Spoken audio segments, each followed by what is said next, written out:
السلام علیکم۔ ڈاکٹر اسرار احمد صاحب کی انبیٹیبل ویڈیو کے لیے آپ ہمارے چینل اقرا کو زیادہ سے زیادہ لائک، شیئر اور سبسکرائب کریں۔ جزاک اللہ۔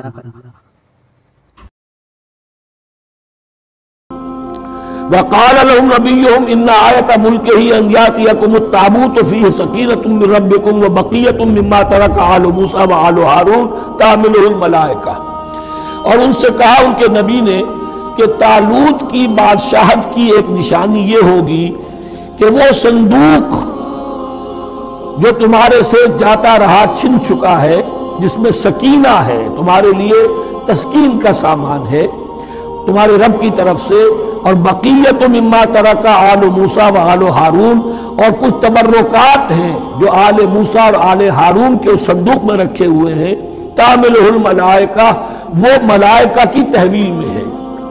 اب ان کی بادشاہی کی علامت کے طور پر وہ صندوق تمہارے پاس واپس آ جائے گا۔ اصل میں یہ تابوت سکینہ جو ہے یہ ان کا ایک بڑا لکڑی کا صندوق ہے، اب بھی ہے، ان کا دعویٰ ہے کہ موجود ہے، اور مسجد اقصیٰ کے نیچے جو سرنگ ہے اس میں موجود ہے۔ بعض ذرائع سے فوٹو لے کر بھی انہوں نے ڈاکومنٹری فلم بھی ابھی دکھا دی ہے کہ موجود ہے۔ نبوکدنضر نے جب گرایا تھا 586 قبل مسیح میں، جو حضرت سلیمان کا بنایا ہوا ہیکل تھا، اس کے تہخانے میں وہ رہتا تھا، اور وہیں پر جو ربائی تھے وہاں موجود تھے، ربانیین۔ تو جب گرایا گیا ہے اس کو ہیکل کو، تو اسی میں وہ دب گئے ہیں، لیکن وہ چاروں طرف سے جو بھی تہخانہ تھا بند ہو گیا ہوگا، اور وہاں پر ان کی لاشیں بھی ہیں اور تابوت سکینہ بھی ہے۔ لیکن ہوا یہ تھا کہ جب ان کے پڑوسی ملکوں نے انہیں شکستیں دی تو وہ تابوت سکینہ بھی چھین کر لے گئے۔ اب اس میں گویا کہ ان کے لیے بہت بڑی بات تھی کہ ان کے لیے کم سے کم ایک دل کی روحانی تسکین کا سامان تھا۔ ہمارے پاس حضرت موسیٰ کے تبرکات ہیں، عصائے موسیٰ اس میں ہے، رکھا ہوا ہے، اب بھی ہے۔ اسی طریقے سے اس میں وہ جو جن تختیوں پر تورات لکھی ہوئی دی گئی تھی حضرت موسیٰ کو، وہ موجود ہے، ان کے کہنے کے مطابق اب بھی ہے۔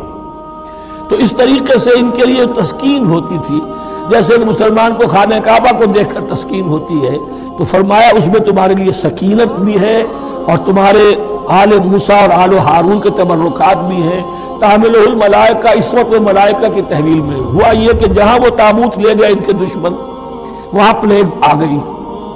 انہوں نے سمجھا کوئی نحوست ہے اس کے اندر جس کی وجہ سے پلیگ آ گئی ہے، انہوں نے ایک چھکڑے کے اوپر اس کو رکھا اور بیلوں کو ہانک دیا، جاؤ جدھر جانا ہے۔ تو حضرت سموئیل نے ان سے کہا کہ طالوت کا اللہ کی طرف سے نامزد کیے جانا ایک علامت اس کی یہ ہوگی کہ وہ تمہارے تسکین کا سامان جو تم سے چھن گیا تھا، ان کے عہد عمارت میں یا ان کے عہد ملوکیت میں تمہیں واپس مل جائے گا، اور وہ فرشتوں کی تحویل میں ہے۔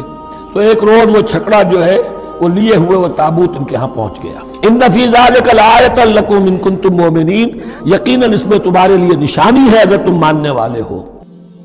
دوستو، تاریخ انسانی میں یروشلم ایک واحد شہر ہے جو دنیا میں موجود 3 سب سے بڑے اور اہم مذاہب یعنی مسلمان، عیسائی اور یہودیوں کے لیے مذہبی لحاظ سے نہایت اہمیت کا حامل ہے۔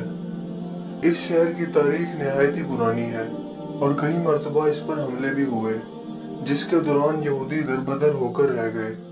آج بھی ماہر آثار قدیمہ ان قدیم کھنڈرات میں موجود وہ عمارتیں تلاش کرنے کی کوشش کرتے ہیں جو اس شہر کے اجڑنے کے دوران نظروں سے اوجھل ہو گئیں۔ پہلی بار یہ شہر حضرت داؤد علیہ السلام کے دور میں تعمیر ہوا۔ وہ اللہ کے ایک جلیل القدر پیغمبر تھے۔ ان کا نام قرآن مجید میں 16 مرتبہ آیا ہے، اور وہ پہلے پیغمبر ہیں جنہیں بنی اسرائیل کی بادشاہی بھی عطا ہوئی۔ قرآن پاک میں حضرت آدم کے علاوہ حضرت داؤد علیہ السلام وہ واحد پیغمبر ہیں جنہیں خلیفہ کہہ کر بھی پکارا گیا ہے۔ آپ کو بادشاہت ملنے سے 1000 قبل میں وہ دور تھا جب بنی اسرائیل سے فلسطین کے اکثر علاقے چھینے جا چکے تھے۔ اس وقت بنی اسرائیل کے حکمران حضرت شمویل علیہ السلام تھے جو کہ بہت بوڑھے ہو چکے تھے، لہٰذا بنی اسرائیل نے دشمنوں کے مقابلے میں کسی بادشاہ کے لیے اللہ پاک سے دعا مانگی۔ یوں اللہ پاک کے حکم کے مطابق حضرت شمویل علیہ السلام نے 30 سالہ طالوت کو ان پر بادشاہ مقرر کرنا چاہا۔ मगर बनी इसराइल ने इन्हें बादशाह तस्लीम करने से इनकार कर दिया और शर्त रखी कि जब तक संदूक सकीना इनके हवाले ना कर दिया जाए वो तालूत की बादशाही की इताअत नहीं करेंगे। दोस्तों, ये ताबूत सकीना आखिर क्या था और बनी इसराइल इसे इतनी अहमियत क्यों देते थे? इस बात को समझने के लिए हमें तारीख में बहुत पीछे जाना पड़ेगा। दरअसल ये लकड़ी का बना हुआ एक संदूक था जो हजरत आदम अलैहिस्सलाम पर नाजिल हुआ था और पूरी जिंदगी इनके पास रहा और फिर बतौर विरासत आपकी औलाद को मिलता रहा, यहाँ तक कि यह हजरत याकूब अलैहिस्सलाम को मिला, जिन्हें इसराइल भी कहा जाता है, और आपकी औलाद बनी इसराइल कहलाती है। यूं आपके बाद ये आपकी औलाद बनी इसराइल तक पहुंचा। हजरत मूसा अलैहिस्सलाम अल्लाह के जलीलुल कद्र पैगंबर थे और वो भी बनी इसराइल से थे। यूं यह संदूक हजरत मूसा अलैहिस्सलाम तक बतौर विरासत पहुंचा। किस्सुल अंबिया के मुताबिक इस ताबूत में तौरात का असल नुस्खा, पत्थर की 2 तख्तियां जो कोहे सीना पर हजरत मूसा को अता की गई थी, हजरत मूसा और हजरत हारून का असा मुबारक और बैरहन, इसके अलावा मनो सलवा का मन एक बर्तन में महफूज था ताकि आने वाली नस्लें अल्लाह के इस एहसान को याद रखें जो सेरा में भटकने के दौरान इन पर अल्लाह पाक ने फरमाया। क्योंकि जब हजरत मूसा अलैहिस्सलाम फिरौन से अपनी कौम बनी इसराइल को निजात दिलवाकर एक सेरा में पहुंचे तो ये एक वीरान सेरा में तन्हा मौजूद थे। खाने पीने का कोई जरिया ना था, लिहाजा अल्लाह पाक के हुक्म पर मनो सलवा खाना इन पर उतरता था। यह ताबूत दर हकीकत अल्लाह की तरफ से बनी इसराइल के लिए रहमत और बरकत का बायस एक तोहफा था और इन्हें जब भी कोई मुश्किल पेश होती या जंग में हार का खतरा होता तो बनी इसराइल इस ताबूत को सामने रखकर अल्लाह पाक से जो भी दुआ करते वो कबूल होती थी। यानी यह ताबूत बनी इसराइल के लिए ताबूत सकीना साबित हुआ। मगर जब बनी इसराइल गुनाहों में मुब्तला हो गए, सरकशी और जुल्म सितम की इंतहा करने लगे तो इनकी बदअमालियों की नौसत की बदौलत इन पर अल्लाह का अजाब नाजिल हुआ और कौम अमालका के एक लश्कर जरार ने बनी इसराइल पर हमला करके इसे तहस नहस कर दिया और बनी इसराइल की तमाम बस्तियों को तबाह कर दिया और इस संदूक को भी उठाकर अपने साथ ले गए और जाकर कूड़ा करकट और नजाफतों की जगह पर फेंक दिया। इस बेअदबी करने पर अल्लाह पाक ने कौम अमालका पर भी अपना अजाब नाजिल किया, यहाँ तक कि तरह तरह की बीमारियां इन पर मुसल्लत हो गईं और कौम अमालका के 5 शहर देखते ही देखते वीरान हो गए। लिहाजा इन्हें समझ आ गया कि ये जो कुछ भी हो रहा है वो दरअसल अल्लाह का अजाब है जो इस संदूक की बेहुरमती करने पर इन पर नाजिल हो रहा है। लिहाजा उन्होंने फौरन इस संदूक को तलाश करके बैलगाड़ी में डाला और इसे बनी इसराइल की तरफ रवाना कर दिया। अल्लाह पाक ने 4 फरिश्तों को भेजा जिन्होंने इस मुबारक संदूक को उठाकर हजरत शुमील अलैहिस्सलाम की खिदमत में पेश कर दिया। यूं हजरत शुमील अलैहिस्सलाम ने वो संदूक बनी इसराइल के हवाले कर दिया और शर्त के मुताबिक यानी संदूक सकीना की वापसी होने पर बनी इसराइल ने तालूत को अपना बादशाह तस्लीम कर लिया।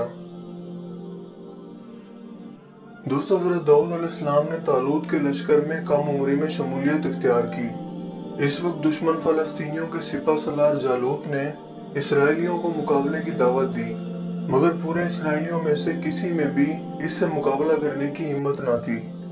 यूं हजरत दाऊद अलैहिस्सलाम इसके मुकाबले में निकले और इसे कत्ल कर दिया। इस वाक़े ने हजरत दाऊद अलैहिस्सलाम को बनी इसराइल की आंखों का तारा बना दिया और इनके दिल में इनके लिए मोहब्बत पैदा हो गई। लिहाजा तालूत ने अपनी बेटी हजरत दाऊद अलैहिस्सलाम से ब्याह दी और यूं वक्त गुजरता गया, यहाँ तक कि हजरत दाऊद अलैहिस्सलाम बनी इसराइल के हुक्मरान बने और उन्हें नबूवत भी अता की गई। आप ही ने यरूशलेम की बुनियाद रखकर वहाँ ताबूत सकीना की हिफाजत के लिए एक हैकल या महल तामीर करना शुरू किया। आपने बनी इसराइल पर 40 साल तक हुकूमत की, मगर आपके दौरे हयात में यह हैकल बनकर मुकम्मल ना हो सका और आपके बेटे हजरत सुलेमान अलैहिस्सलाम ने इसे मुकम्मल किया। इसी बिना पर इसे हैकल सुलेमानी या किंग सुलेमान टेम्पल या फर्स्ट टेम्पल भी कहा जाता है। सुलेमान अलैहिस्सलाम भी अल्लाह के पैगंबर थे और अल्लाह के हुक्म पर जिन्नात को इनके ताबे होने, जानवरों की बोलियां समझने के मौजात के अलावा इन्हें ऐसी सल्तनत अता की गई थी जो इससे पहले ना कभी किसी को मिली और ना ही कभी मिल सकेगी।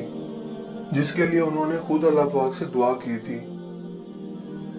दोस्तों, हैकल सुलेमानी की तामीर में 7 साल का अरसा लगा और यूं ये 410 साल तक कायम रहा। यहाँ तक कि हज़रत सुलेमान अलैहिस्सलाम के बाद बनी इसराइल के आपसी झगड़े शुरू हो गए, जिसके नतीजे में 2 रियासतें शुमाली फ़लस्तीन में सल्तनत इसराइल और जनूबी फ़लस्तीन में सल्तनत यहूद कायम हो गई। यह शदीद दुश्मनी और खून रेज़ी एक तवील अरसा तक जारी रही, यहाँ तक कि 7वीं सदी क़ब्ल मसीह में हाशवरी फ़ातिहीन ने सल्तनत इसराइल का खात्मा कर दिया और यूं बनी इसराइल टूट कर सिर्फ सल्तनत यहूद तक महदूद रह गए। लिहाजा बाबुल के बादशाह बख्त नसर ने सल्तनत यहूद को भी तबाह कर दिया और इस दौरान इसने हैकल सुलेमानी को भी मुकम्मल तौर पर तबाह कर दिया और ताबूत सकीना ऐसा गायब हुआ कि फिर आज तक न मिल सका, जबकि यहूदी भी इस हमले के दौरान दर बदर होकर रह गए। इस वाक़े के 70 साल बाद ईरानी बादशाह कोरश कबीर या जुल्करनैन, जिन्हें साइरस द ग्रेट भी कहा जाता है, उन्होंने यरूशलेम पर हमला करके बिना किसी खून रेज़ी के यरूशलेम का कब्जा छुड़वाया। यूं यहूदी दोबारा यरूशलेम में आबाद हो गए और हैकल सुलेमानी को तामीर करना दोबारा से शुरू कर दिया। इसी बिना पर जुल्करनैन को यहूदी अपना मसीहा भी करार देते हैं।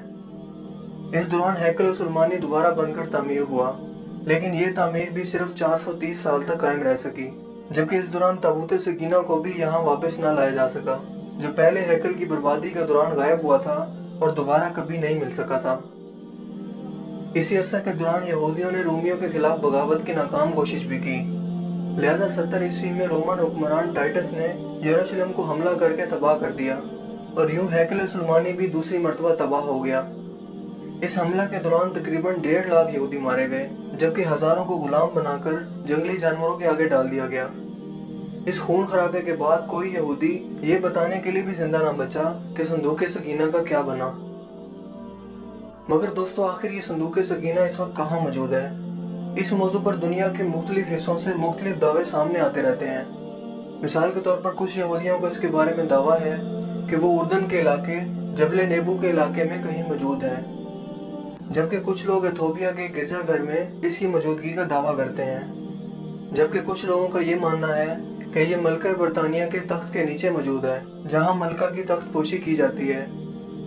गर्ज ये कि दुनिया भर से इसके मुतालिक मुख्तलिफ दावे सामने आते रहते हैं और माहिर आसार कदीमा और यहूदी इसे ढूंढने के लिए हर सरतोड़ कोशिशें कर रहे हैं। मगर दर हकीकत ये इस वक्त कहाँ मौजूद है, ये अल्लाह के सिवा कोई भी नहीं जानता और यकीनन जब तक अल्लाह पाक इसे खुद ना जाहिर करना चाहे, इसे कोई भी कभी भी नहीं ढूंढ पाएगा।